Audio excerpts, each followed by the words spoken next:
Hello everyone, today I'll be showing two of the picks from the new Loki set and picking a Medeco.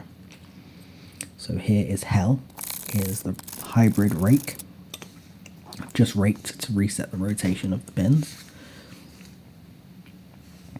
Here is Fenrir, one of the hooks. As always, they are made from 301 high yield Sheffield steel with bamboo handles. I'll be trying to lift and rotate the pins at the same time while tensioning anti-clockwise. Every time I feel like a pin is in a false gate or I've overlifted or overset, I'll reset the tension and go from the beginning.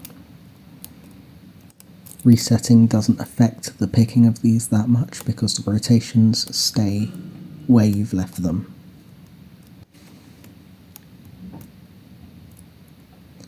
So just going through all the pins now, you'll get a solid click from each one that is in a correct position.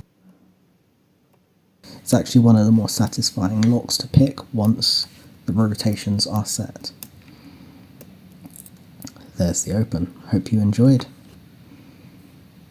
Don't forget I'll be doing a custom pick giveaway at 100 subscribers, so please subscribe.